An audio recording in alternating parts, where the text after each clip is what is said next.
السلام علیکم ویورز، میں ہوں آپ کا میزبان انیس الرحمان۔ پی ٹی وی کی ڈاکیومنٹری سیریز سکندر اعظم ایک خواہش ناتمام کا آخری سفر کی ایک اور خوبصورت ایپیسوڈ کے ساتھ۔ ناظرین، اس سے پہلے کہ ہم گندھارا کے ان میدانوں میں سکندر اعظم کے لشکر کے ساتھ آگے بڑھیں، آئیے جان لیتے ہیں کہ ہمارے گزشتہ کے ایپیسوڈز میں یونانی لشکر کہاں کہاں سے گزرے اور ان پر کیا کیا گزری۔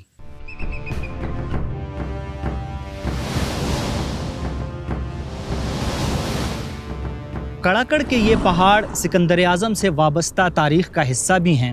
اور ان خونی معرکوں کے گواہ بھی جو یونانی افواج اور بنیر کی قدیم اقوام کے درمیان بپا ہوئے۔ تقریباً 500 قبل مسیح میں جب آخامنشی حکمران سائرس نے گندھارا کو اپنی سلطنت کا حصہ بنایا تو وادی بنیر بھی اس سلطنت کا حصہ بن گئی، اور سکندر اعظم کے حملے تک بنیر آخامنشی سلطنت کا ہی حصہ رہا، یہاں تک کہ 326 قبل مسیح میں سکندر اعظم قدیم ہندوستان کی طرف جاتے ہوئے کڑاکڑ کے پہاڑ عبور کر کے اس خطے میں قدم رکھتا ہے تو بنیر کی تاریخ بھی ایک نئی کروٹ لیتی ہے۔ ایک طرف تو یونانی مورخین سکندر اعظم اور بنیر میں واقع پیرساری یا علم پہاڑ کے حوالے سے مختلف واقعات کو بہت تفصیل سے بیان کرتے نظر آتے ہیں، مگر بعض اطالوی ماہرین آثار قدیمہ اس بات کی نفی کرتے ہیں کہ سکندر اعظم کڑاکڑ کے پہاڑوں کو عبور کر کے پیرسر یا علم پہاڑ کی طرف آیا۔ سکندر اعظم جب دریائے سندھ کی جانب بڑھ رہا تھا تو اس کے لشکر کا ایک حصہ آگے آگے چلتے ہوئے راستہ بناتا جا رہا تھا۔ سکندر کو اس بات کا بخوبی اندازہ تھا کہ دریائے سندھ کو عبور کرنا آسان نہیں ہوگا۔ ناظرین، باجوڑ سے وادی بنیر تک یونانی لشکر سنگلاخ پہاڑوں، تنگ گھاٹیوں اور کشادہ وادیوں سے گزرتا ہوا اور یہاں پر آباد قبائل کی مزاحمت سہتا ہوا اب وادی گندھارا کے میدانوں میں اتر رہا تھا۔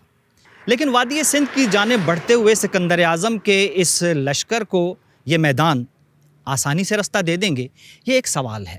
آئیے ان رستوں پہ چلتے ہیں اور اس سوال کا جواب جانتے ہیں۔ یونانی افواج پشکلاوتی یعنی چارسدہ پر قبضہ جمانے کے بعد اب دریائے سندھ کی جانب بڑھ رہی تھی، اور سکندر اعظم کا ذہن اس وقت دو بنیادی سوالوں کے جواب تلاش کر رہا تھا، یعنی ارناس کی چوٹی پر موجود اساکینی جنگجوؤں کو کیسے قابو کیا جائے، اور پھر دریائے سندھ کو عبور کرنے کی کیا تدبیر ہو جو بتدریج قریب آتا جا رہا تھا۔ اور اس دریا کے کنارے آباد جس شہر کو اس نے اپنی سلطنت کا حصہ بنایا اسے آج سوابی کہتے ہیں۔ مردان ڈویژن کے اہم اضلاع میں شمار ہونے والا ضلع سوابی خیبر پختونخوا کے دارالحکومت پشاور سے تقریباً 109 کلومیٹر کے فاصلے پر واقع ایک ایسی سرزمین ہے جہاں تاریخ کی بازگشت بھی سنائی دیتی ہے اور اس خطے کی تہذیب و ثقافت کے منفرد رنگ بھی نظر آتے ہیں۔ تقریباً 2000 سال قبل مسیح تک پھیلی تاریخ کے حامل سوابی کا نام اگرچہ صدیوں پہلے آباد ہونے والی ایک قدیم قوم سما کے بادشاہ سموابی کے نام سے منسوب کیا جاتا ہے، تاہم سوابی نام کے حوالے سے کئی اور روایتیں اور حکایتیں بھی سینہ بسینہ سفر کر رہی ہیں۔ منشی گوپال داس نے بھی اپنی کتاب تاریخ پشاور میں اس کا لفظ بیان کیا ہے، صحابی، اور اس نے یہ کہا ہے کہ یہ عمراہان مندر نے آباد کیا تھا۔ دوسری روایتی بات یہ ہے کہ یہاں دو شخصیات تھے، ایک کا نام سواب خان تھا اور دوسرے کا نام مانیر خان تھا،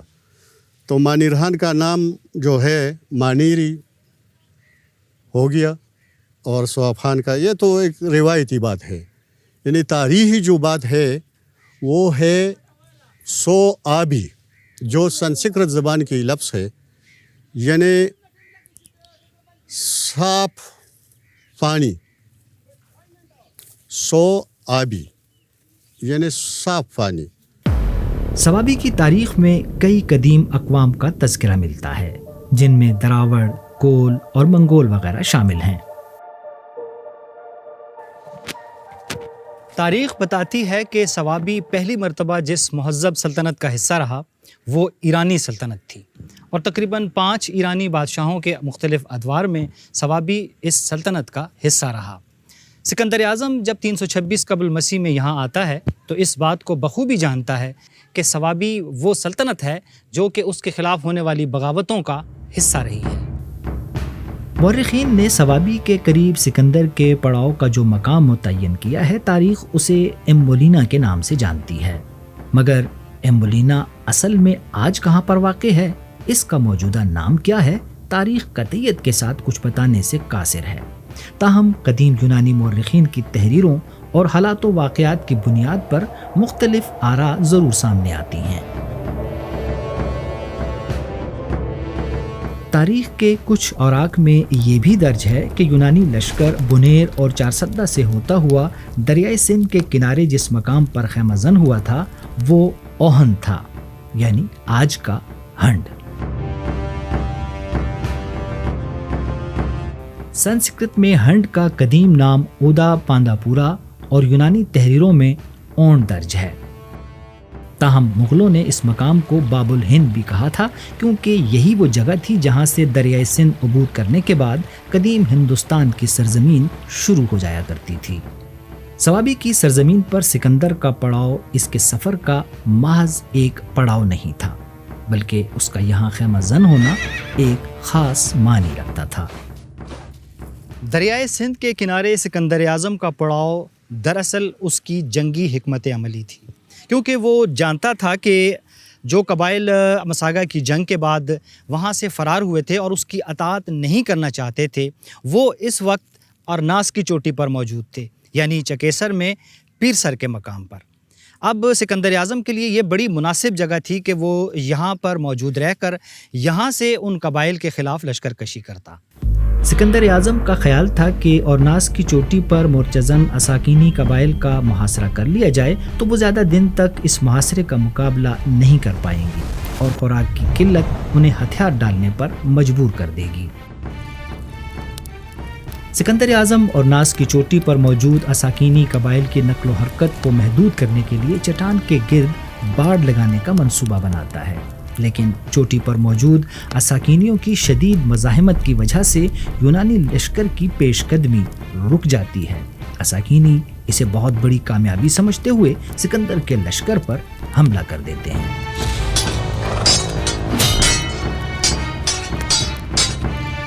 اگرچہ اورناس کی چوٹی پر قبضے کے لیے یونانیوں اور اساکینیوں کے درمیان ہونے والے مارکے کے پہلے دن یونانیوں کا پلڑا بھاری رہا، مگر سکندر اعظم کو یہ اندازہ ہو گیا تھا کہ اورناس کی چوٹی پر قبضہ اتنا آسان نہیں ہوگا۔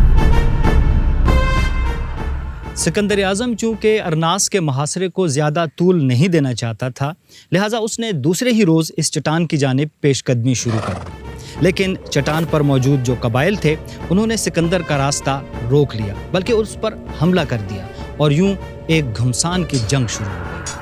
یونانی مورخین کے مطابق اورناس کی چوٹی پر قبضے کے لیے اگر ایک طرف سکندر اعظم کا لشکر تابڑ توڑ حملے کر رہا تھا تو دوسری جانب اساکینی قبائل بھی اپنی سرزمین کے دفاع کے لیے جان کی بازی لگانے پر تلے ہوئے تھے۔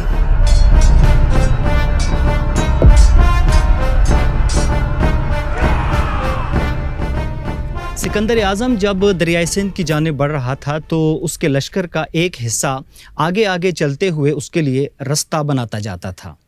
سکندر اعظم اس بات سے بخوبی واقف تھا کہ دریائے سندھ کی لہریں اسے آگے نہیں بڑھنے دیں گی، لہٰذا اس نے ایک حکمت عملی کے تحت قریبی جنگلات سے بہت سے درخت کٹوائے اور انہیں دریائے سندھ کے کنارے پہنچایا تاکہ ان درختوں سے کشتیاں بنائی جائیں اور پھر انہی کشتیوں سے پل بنا کر دریائے سندھ کو عبور کرنے کی کوشش کی جائے۔ جنگل سے کاٹے گئے درختوں کی مدد سے چٹان اور مخدومی سپاہیوں کے درمیان موجود کھائیاں بھرنا شروع ہوئیں تو دونوں افواج کے درمیان زمینی فاصلہ بھی کم ہونا شروع ہو گیا اور یہ صورتحال اساکینی قبائل کے لیے پریشانی کا باعث بن رہی تھی، لیکن اس صورتحال میں مقامی جنگجوؤں کے لیے پریشانی کا ایک سبب اور بھی تھا۔ دریائے سندھ میں ہنڈ کے مقام پر سکندر اعظم کا لشکر پڑاؤ ڈالے ہوئے تھا اور یہ مانیومنٹ اسی لشکر کی یاد دلا رہا ہے۔ سکندر اعظم کا لشکر تو یہاں ہنڈ کے کنارے پر موجود تھا، لیکن خود سکندر اعظم ارنوس کی چوٹی یعنی پیر سر کے مقام پر ان اساکینی قبائل کے خلاف نبرد آزما تھا کہ جنہوں نے سکندر اعظم کی اطاعت قبول کرنے سے انکار کیا تھا۔ چاہے اپنوں کی بے وفائی تھی یا سکندر کی جنگی حکمت عملی، اساکینی قبائل کے پاس اب اس کے سوا کوئی راستہ نہیں تھا کہ وہ سکندر سے مذاکرات کریں۔ یونانی مورخین کے مطابق سکندر اعظم سے مذاکرات کے نتیجے میں اساکینیوں نے اورناس کی چوٹی خالی کر دی اور سکندر اپنے سپاہیوں کے ساتھ بالآخر اس پہاڑ کو سر کرنے میں کامیاب ہو گیا جس کے بارے میں کہا گیا تھا کہ اسے یونانی دیوتا بھی فتح نہیں کر پائے تھے۔ اورناس کا معرکہ تو ختم ہو گیا، مگر یہ بحث آج بھی جاری ہے کہ سکندر نے اورناس کا جو پہاڑ فتح کیا تھا وہ بنیر میں موجود علم پہاڑ تھا، پیر سر یا سوابی میں پایا جانے والا مہابن پہاڑ۔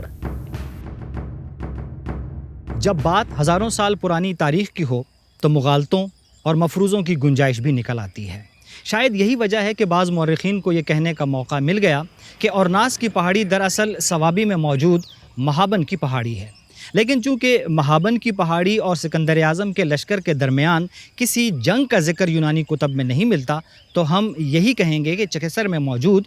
جو پیر سر کی پہاڑی ہے وہی دراصل اورناس ہے۔ اورناس کی فتح کے بعد سکندر اعظم دریائے سندھ کی بکھری موجوں کو عبور کر کے قدیم ہندوستان تک پہنچنے کا انتظام پہلے ہی کر چکا تھا۔ تاریخ اگرچہ ماضی سے مستقبل کی جانب سفر کرتی ہے، مگر اس سفر کے دوران کئی سنگ میل ہزاروں صدیاں گزرنے کے باوجود دکھائی دیتے رہتے ہیں۔ مثلاً یہاں سوابی میں سکندر اعظم کے حوالے سے انبار، شاہ منصور، زیدہ، ٹوپی، باجا اور بامخیل کے علاقے بھی یہ شہرت رکھتے ہیں کہ سکندر ان راستوں سے گزرا تھا، بلکہ سوابی کے مغرب میں واقع ایک گاؤں تو آج بھی اس سکندر کی یاد دلاتا ہے جو ہزاروں سال پہلے یونان سے سفر کر کے یہاں پہنچا تھا۔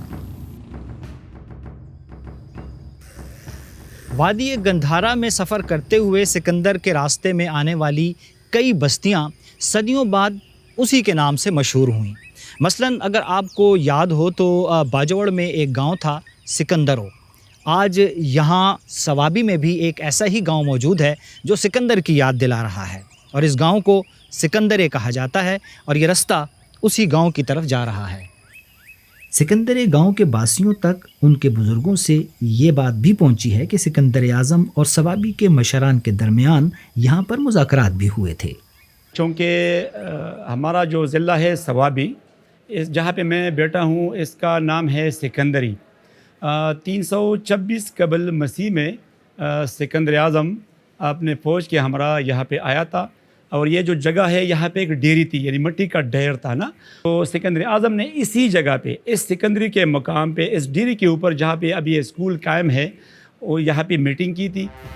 سکندر اعظم اور گندھارا کے مقامی قبائل کے حوالے سے معرکوں، مذاکرات اور دیگر واقعات کی سینہ بسینہ چلی آنے والی اکثر روایات کا اگرچہ یونانی مورخین اور مصنفین کی کتب میں ذکر کم ہی ملتا ہے، مگر اس سے یہ اندازہ ضرور لگایا جا سکتا ہے کہ اس خطے کے لوگوں کے لیے سکندر کا یہاں سے گزر محض ایک واقعہ نہیں بلکہ تاریخ کا ایک سبق ہے جس سے آج بھی بہت کچھ سیکھا جا سکتا ہے۔ سکندر اعظم جس ہندوستان کو فتح کرنے کا خواب آنکھوں میں سجائے وادی گندھارا میں اترا تھا،